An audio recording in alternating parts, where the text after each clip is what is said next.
Hi guys, welcome back to my channel Cricket Wicket, and today I have a great session in store for you with my celebrity guest, a left arm spinner known for his ability to generate extra spin and bounce.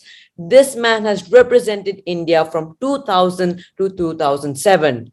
His best playing moment for India was at Mumbai against Australia in 2007 when he demolished the Australian batting order and took 6 wickets in the match to bowl India to a famous win. He has also done really well in English domestic cricket and was part of the Middlesex team that won the 2008 T20 Cup in England. He is also the only player in the world to play both in the IPL and Stanford 2020 in the inaugural season. Hugely popular as an overseas player in county cricket, our guest happens to be the only player to have played for 4 English counties. In fact, during his career, he has represented India, India Green, Kings 11 Punjab, KKR, Pune Warriors, Railways, RCB, and of course the 4 English counties Lancashire, Surrey, Somerset, and Middlesex. And as if this wasn't enough, this man is now also a famous cricket commentator. I can keep going on, but let's not wait any longer to welcome the one and only Murali Kartik. Hi, sir, how are you? Very good, Ryan. I just thought that it wasn't going to stop now. Thank you for taking the time out for the interview today. No, please don't say that. The pleasure is mine. I've heard about your enthusiasm, and I suppose you're going to surprise me with the kind of questions or whatever information you've got of stats which you seem to bring out. And I was also told that you want to be a future commentator, so it'll be Hopefully, interesting to yes. speak to you. Yeah, it'll be interesting speaking to you. Yeah. So let's start with the questions. Yeah, absolutely. Surprise me. So my first question for you is, at what age did you start playing cricket? And do you have any early memories of playing cricket with your friends? Yep, I'll start with your second question first. In terms of all the early memories are with playing with friends, and in fact, it started with my nana. We had a decently big house in Chennai. That's where I was born. I was born bang opposite the M.A. Chidambaram Stadium. So we had a decently big house, and my family used to watch all the cricket. And I've also been with my nana to M.A. Chidambaram to watch a few test matches as a kid, even younger to you. You are 12 now. Yeah. And for me, I think I started playing the game when I was 8 or 9 with everyone else. Wow. And when it comes to serious cricket, it was around 11 when I got the opportunity to play for my school team for the first time. And that's how my cricket journey started. I started playing for the school, then went for my under 12 trials for Tamil Nadu. Didn't get picked in the main team, but was in the standbys, which was a great start for a young man. And the very next year, when I was 12, I started representing Tamil Nadu. So that's how my cricket started. But yes, great memories of playing with friends in the bylanes of Chennai, and that's where I think most Indians learn their cricket. Yeah. Okay. So moving on, did you always want to be a cricketer? Again, it was a bit of a surprise. I never, ever wanted to be a cricketer. In Wow. fact, I wanted to be a genetic engineer. And the age when I mentioned 8, 9 years old, I actually was reading books beyond my age. So I wanted to be a genetic engineer, and that's where my interest lay. But life has different things in store for you. And as I said, this thing of playing cricket started as a chance. My school captain asked me to play for the school team. And then the same year, my father sent me to a cricket coaching camp during the summers. And summers in Chennai, I think, I suppose, are like summers in Jakarta, humid, hot. And that's how it started. I never thought that I would be a cricketer ever, never ever. And it so happened that I went into this camp, and then, as I said, I went and attended those trials the very first year when I was 11, and then it started for me. How supportive were your parents? Like, did they push you to play cricket? No, never ever did I ever get pushed to play the game at all, because You know what happens is, Ryan, that when you're born in the South and when you hail from the South, generally they want you to excel in studies, and that's how it pans out. So for me as well, I always used to stand first in my class when it came to my rank in studies. So once I got into cricket, um, my rank actually went down. I lost my first place from UKG, or from nursery till ninth standard. I'd never missed my first rank. Oh, And then when cricket took over, I lost my rank and I came sixth in the class. And my mom was not happy with it, because she had always seen her son never lose his first rank in the class. And I'm talking about the class, it was not just the section alone. yeah. So for her, it was a bit of a setback. So she was, in a way, for a long time, never happy that I took the sport. But my dad was very supportive, or possibly she didn't showcase, because she was never happy that I was missing my rank. It didn't bother her whether I did well in sport. But for her, the simple philosophy was that if I have studies, if I have something, then there is something to fall back upon. But if something happens, if some mishap happens in sport, then you need studies to fall back upon. So that was her thought process. But my dad was extremely supportive. And yeah, there was never ever any pressure for me to do well in sport. Never ever. And look, as I said, I never wanted to be a sports person per se. We don't have sports people in our family. Yeah. Yeah, they played the sport or some sport, but it was not as if that anyone pursued anything very seriously. My dad was extremely supportive. And Yeah. I think later on in life, before my mom passed away, I think that's when she grew extremely supportive of whatever I did, because I represented India under 19 by then. So she felt that maybe there was a future for me in the sport. But for her, it was always about do well in studies, because if something happens, khuda na khasta, you always have something to fall back upon. Okay. So my next question is: you started as a medium pacer before becoming a spinner. What made you change from medium pacer to a spinner?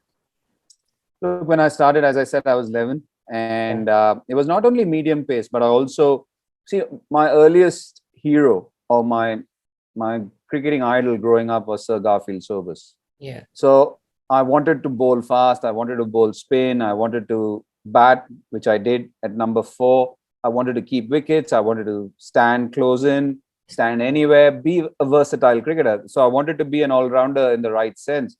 So I used to bowl medium pace. I also bowled left arm spin, which never spun. And then I batted. So early doors, that is exactly what I did. That's how I played cricket for Tamil Nadu, under 12 and under 15. But then we made the move to Delhi, because my parents were employed with a bank. So when I made the move, and I was very scrawny, very thin, and even in my 11th standard, I was just 5 feet 2 inches. It's not what you see right now. So when I made the move to Delhi, my coach here said that if you're going to continue with your medium pace, which was not very fast enough, which was very slow, in fact, they said your cricket won't take off. And that's where I made the move to just be a spinner and who batted. And I was just plain lucky that I had Bishan Bedi and Maninder Singh at the same venue, same practice center where I used to go. And that's one of the reasons that switch was helpful, because they were there to oversee me and help me and coach me and do all those things. So yeah, it was a blessing in disguise. Yeah. So okay. So my next question is more about emotions. Okay. I always feel very emotional when the Indian national anthem plays just before the match. I want to know how you felt when you were selected for the first time to represent India, and the feeling you had when you stood on the ground with our national anthem playing. Ryan, a few things here. When we played, or when I started playing, the national anthem was never played. Oh, it was never okay. So it's a recent phenomenon. So you're 12 years old, so you see it recently. But my debut was in 99. So at that point of time, there was no national anthem being Oh, played. But okay. to answer the first part of your question, I think for any kid, for any sports person, I'm not just limiting myself to cricket here. Representing your country is one of the biggest feelings. I don't think that goes away at all. I don't think you can ever beat it or replace it with anything else. Whether it be for carom, softball, basketball, golf, you name it. Whether it's even for who's the best dressed, if you have to represent your country, I think it's a brilliant feeling. So that feeling was absolutely surreal. I don't think it can be replaced by any feeling on the planet when you are picked for your country for the first time. All your hard work has yielded those results, and then you see your name in the 14 or the 15 with some of the greatest players the cricket world has seen, where your coach is Kapil Dev, where your captain is Sachin Tendulkar, and you're playing with Azharuddin and Lakshman and Rahul, and you're getting picked for the first time in the Indian team. So it's just a special feeling, and it never goes away. It never goes away. So you can't beat that feeling at all. And every time you think about that time, it just brings goosebumps. Hmm. Okay, so moving on, you have played so many matches over the years. So you have played for the Indian team, IPL, English counties, and many, many more. So what is one win or loss that was a source of motivation in your career? Look, it's a tough one because a career spanning 26 years for me, which it was, it's a tough one to pick a moment or a game. But there was one loss which I still remember, which still rankles me, was when I was playing for Railways. And Railways is a first-class side in India, and we are an unfancied side. We are not the star-studded side, where the employees of Indian Railways from different parts of India are picked to represent the Indian Railways team in Ranji Trophy. And there are two institutional sides, one being Railways and the other being services, which is the armed forces, Navy, Air Force, and Army. So for us, we hardly had any facilities which the other top teams had in first class cricket. But when we reached the finals of Ranji Trophy, we were playing Baroda.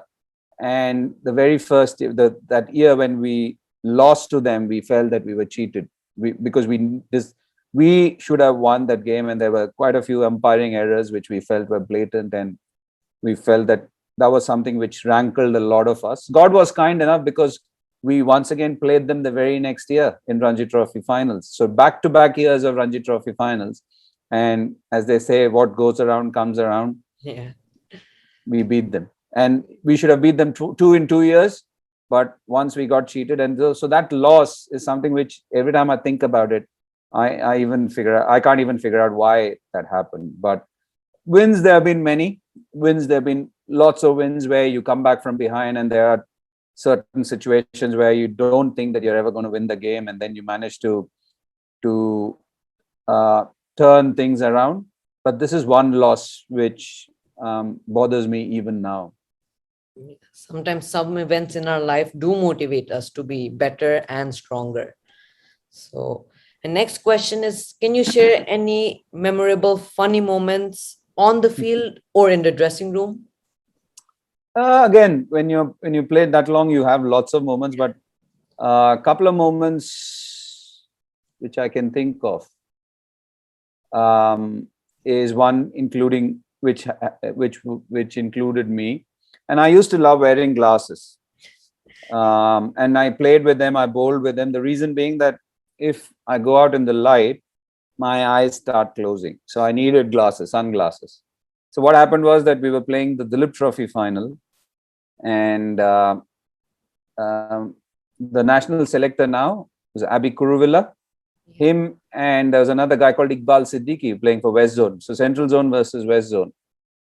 We managed to get the good players out, and there was this partnership which was sticky and which was irritating. I think they put on 30-40 runs, and then I was standing at short mid-off, and just before that over, my glasses were taken away by a friend of mine who said, "Give it to me." And I said, "No, I need it." He said, "No, give it to me." So he was standing at mid-on. So there's a bowler whose name is Ashish Winston Zaidi. He bowled a slower one. The batsman was deceived, which was Abby Kuruvilla, and he just thrust his bat out. A simple catch, which was like a dolly, literally a dolly. And it went up in the air, but I couldn't see the ball. because it was right into the sun, and I couldn't do this because it was such a simple catch, and it was like I would have missed the ball, and I just thrust my hand out, and it fell 2 feet short of where my hands were. So everybody laughed there, and then the captain walked up to me and in a very funny way said, "If you can't field, let me know. I'll come and field for you." And he just walked away. And another funny situation which I can think of is of my bowling. A batsman ran at me and hit me through mid-on. The guy at mid-on couldn't see it. So from mid-on, he started running towards mid-wicket, whereas the ball was going straight. And he's running to the opposite end while the ball is going straight. So only when you see it, you see all these things are really funny scenarios on a cricket field where the fielder has not picked the ball. He's going, and it's not as if it's 100 meters away. He's just there, but he didn't pick the ball. He just ran the opposite direction. And these were interesting. Thank you for sharing that. So my next question, besides playing cricket, you have also been associated with the sport as a commentator. How did that happen? Cricket commentary was something which happened as I was coming to a close with my playing career. I had done a lot of analysis, cricket analysis, worked like an analyst or a cricket expert. And that's easy because like you're asking me a question, I will answer that question to the best of my knowledge, ability, and that's how it happens. But cricket commentary is something which is very interesting, which is different because you're slightly ahead of the game, you're actually running with the game, and there are no takes, retakes, there are no mistakes you can make. And sometimes you have to be ahead of the game. And also there are lots of other factors which come into commentary. So commentary is always tougher than just doing cricket analysis or just talking about the game. So as my cricket career was coming to a close, that's where cricket commentary happened for me and happened for the right reasons. Speaking about commentators, what are some of the challenges you have faced while being one?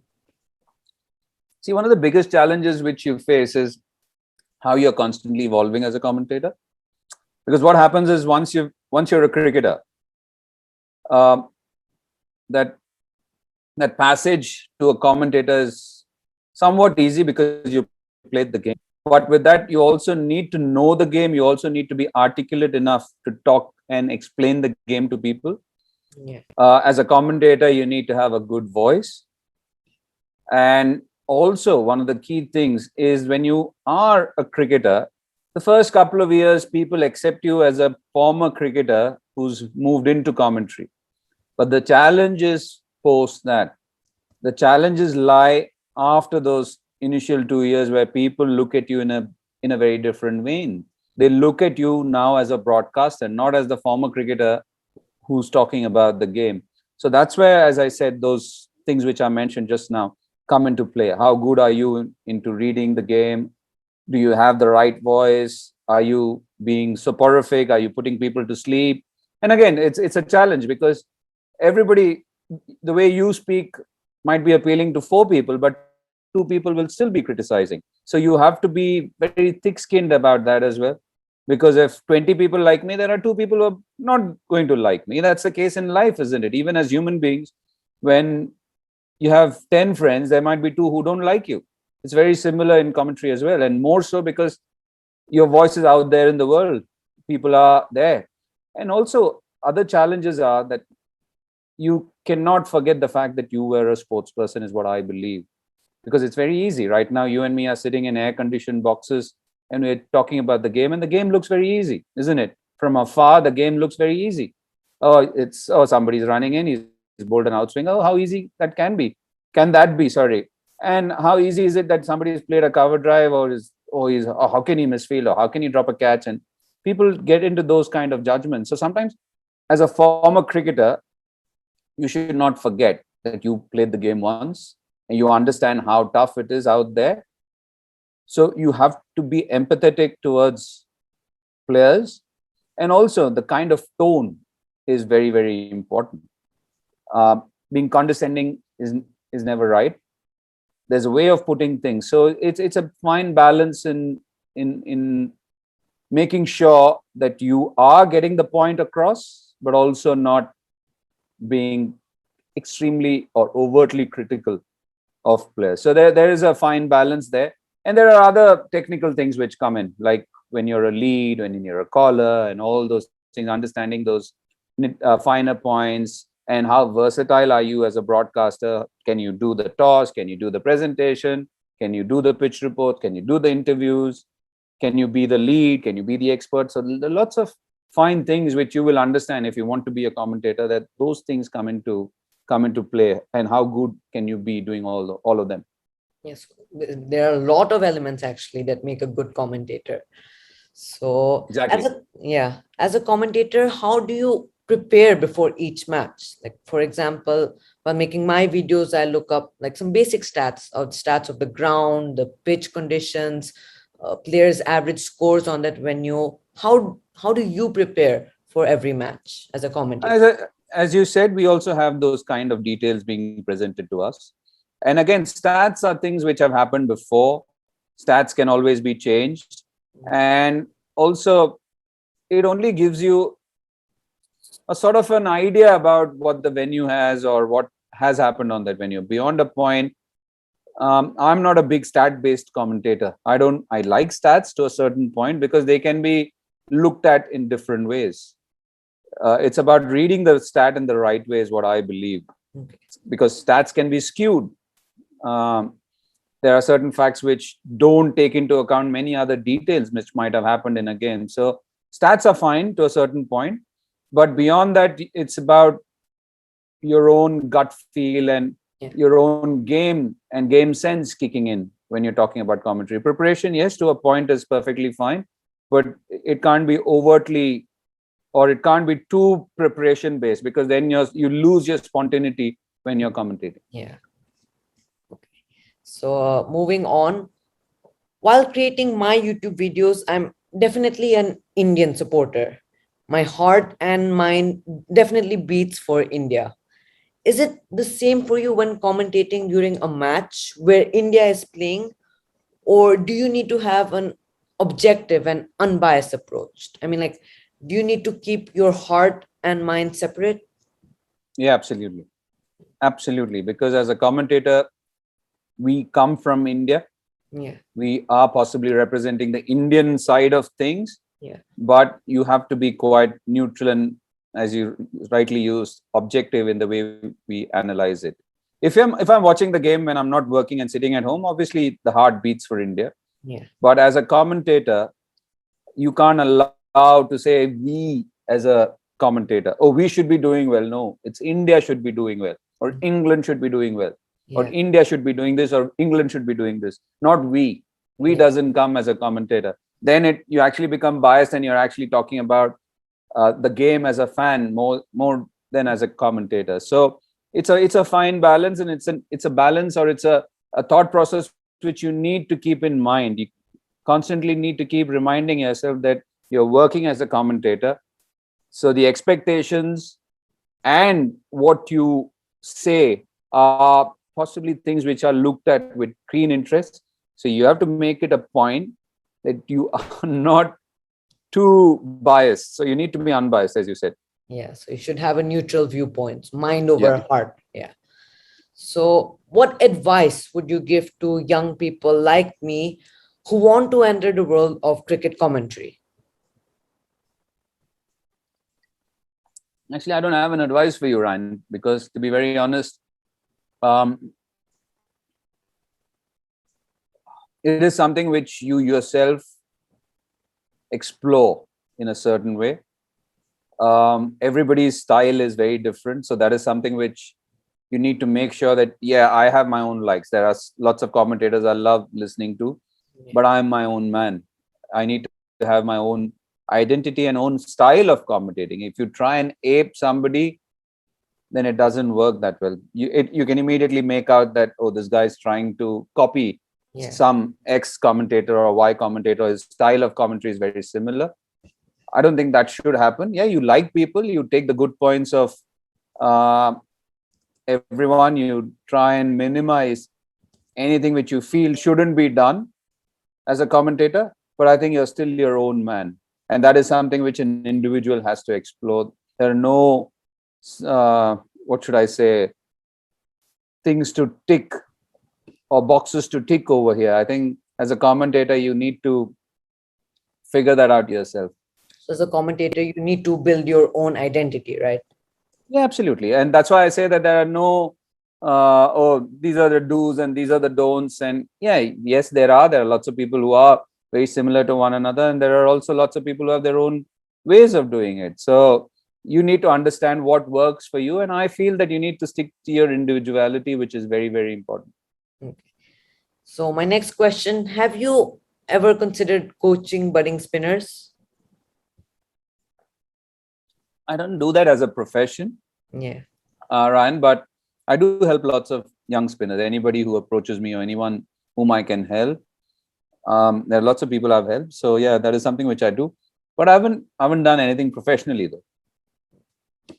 Nothing professionally. Yeah, I think it'll be really great actually for the spinners if you decide to coach them. Yeah, but then what happens is that it eats into your commentary space, isn't it? What happens is that if you're working and you're traveling for broadcasts, where do you have the Correct. time to squeeze in Coaching, cricket coaching, which becomes very tough then. Yeah. So moving on, what other sports do you love playing beside cricket? I have, of course, heard you're very fond of golf. How did you discover that passion? So golf was something which happened again by chance for me. A friend of mine took me to a driving range and gave me a set and he said, this is how you hit. And then another very dear friend of mine took me to the golf course the next time around and said, this is where you play the game. And that's where it stopped.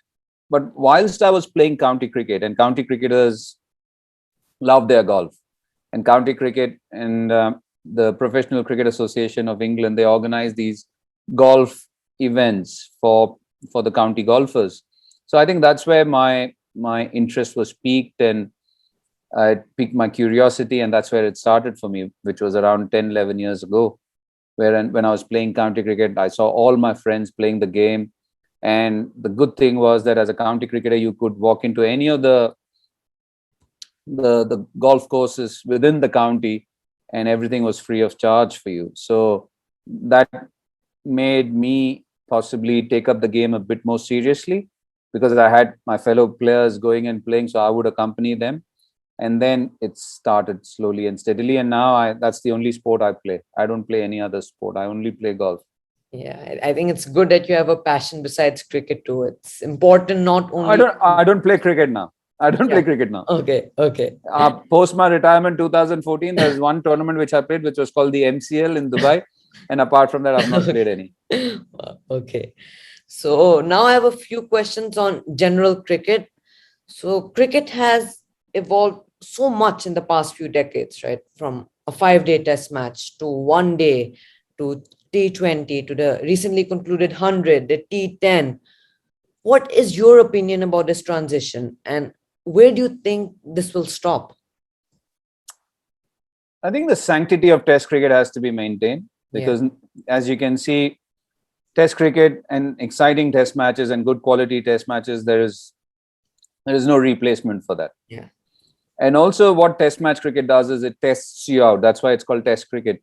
Yeah. If I'm a Rishabh Pant today, if he has to come and bat, he can't come and blaze away. He can't have that devil-may-care attitude. Yeah. The needs of the team are different today.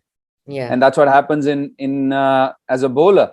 I can't be saying, oh, I'm a match-winning bowler and I'm a wicket-taking bowler, and on day one of a Test match, I want to run through the side. You have to understand your roles. And 5 days on the bounce, your roles keep changing.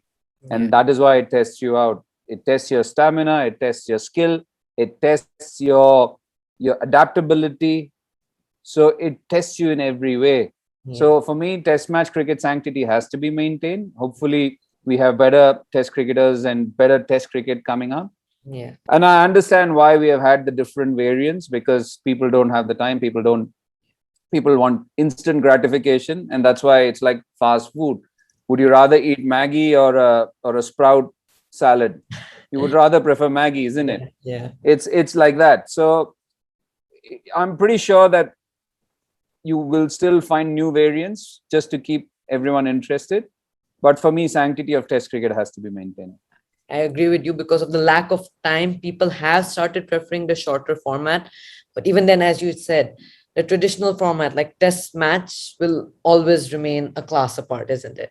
Yeah, absolutely. Just the just the joy of watching or waking up early morning to watch Test cricket in Australia or to watch cricket in England, the ball moving around, testing yard differently. It's just outstanding. Yeah. Okay, so my next question is about the current India versus England series. Who do you think will win the series, and who has impressed you the most from India's side? I think Siraj from India, he's Yeah. been outstanding. So Yeah. good to see him running in and playing with his heart on his sleeve. And it's the same energy he puts in, whether it's the first over, whether it's the last over of the day. Yeah. And that is something which has really stood out for me. With regards to the results, it's a tough one because we are still into the third test match. Even this could go either way. If you saw the Lord's test match on day 5, India were dead and buried. Yeah. But we still came back. So it's a tough one. Yeah. We shouldn't do any crystal ball gazing. Yeah. I agree. I was also going to say Mohammad Siraj. So moving on, why has India suddenly started producing so many fast bowlers with a decent bench strength too? While earlier it was just like one or two in each era, like Kapil Paji, then Srinath, then Zahir Khan. What has changed for India?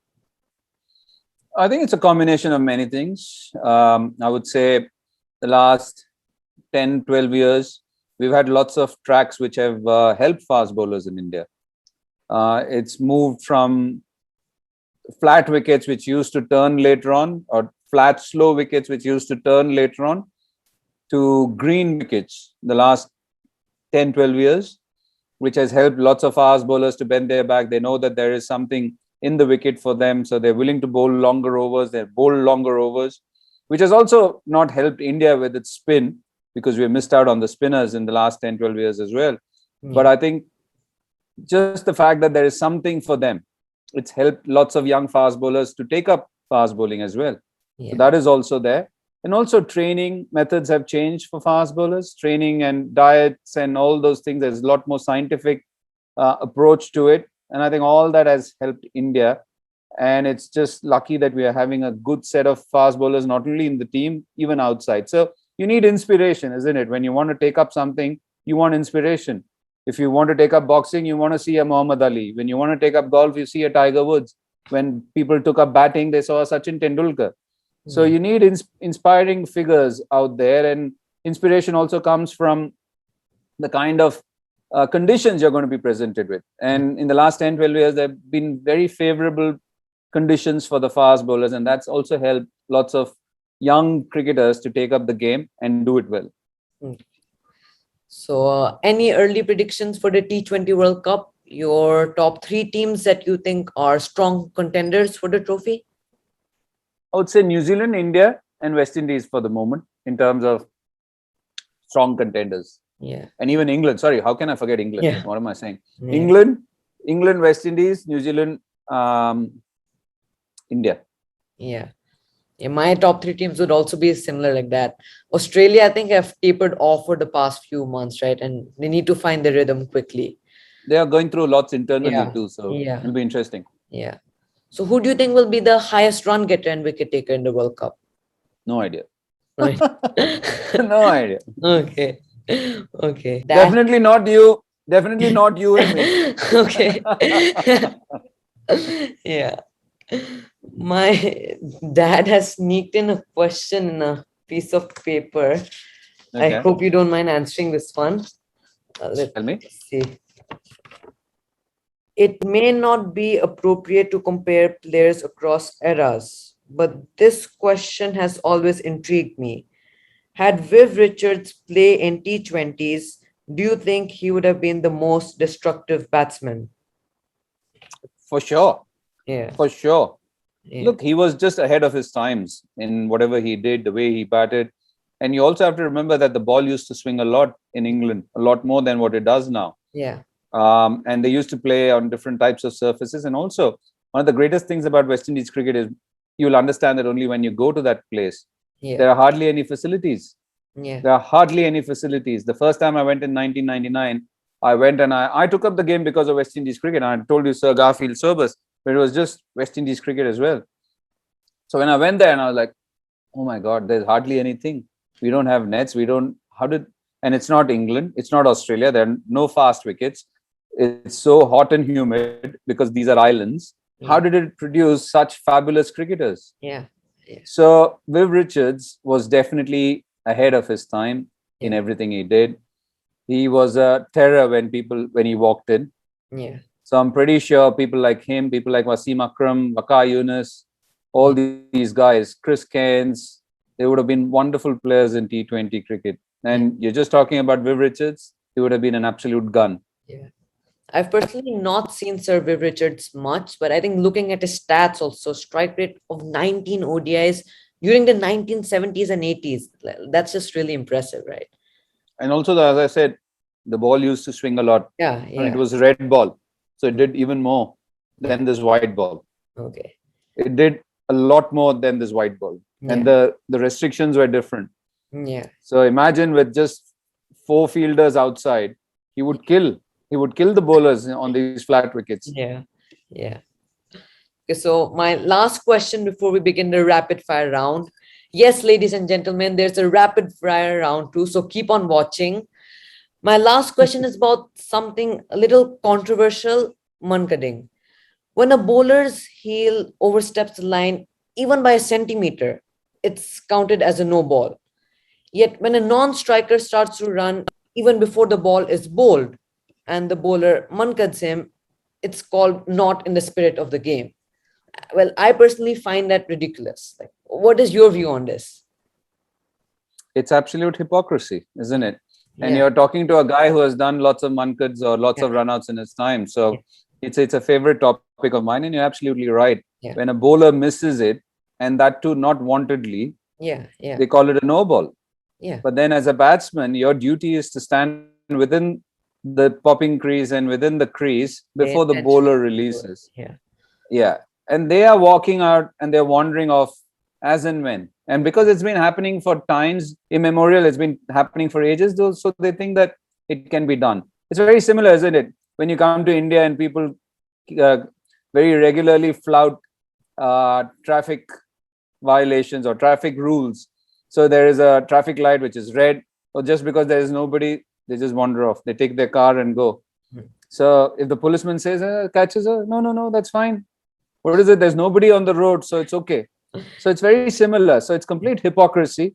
And it's high time that something is done about it, because they're constantly doing it and they seem to get away with it. And they cry foul when somebody runs them out.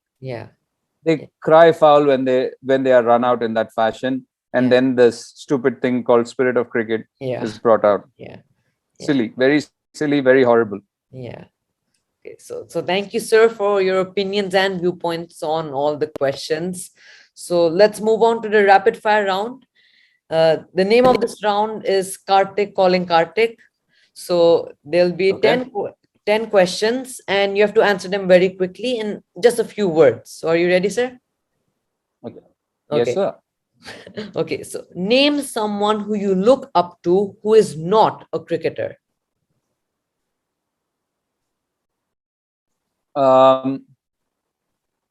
Tiger Woods. Tiger Woods. Okay.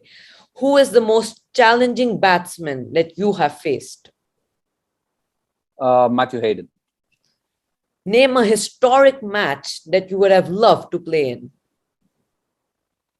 in. The Tide Test. Tide Test. In Chennai. Yeah. So one word that describes you. Blunt. Blunt. If you had not become a cricketer, what would you be today? Genetic engineer. How many pairs of sunglasses do you have? I don't know. The last count was around 300, 350. I don't know what it is right now. Can I have one? Just kidding. Okay. So this you need different glasses. Yeah. So this is a tricky one now. Which is your favorite IPL team? I would say I really enjoyed playing for RCB. That's my favorite team too. So, You are the second Indian to play for 4 English counties. True or false? Maybe true. No, it's false. You're the only Indian to play for 4 English counties. Okay. Okay. I had So no idea. you always wore a bead necklace around your neck on the field. Was it for fashion or good luck?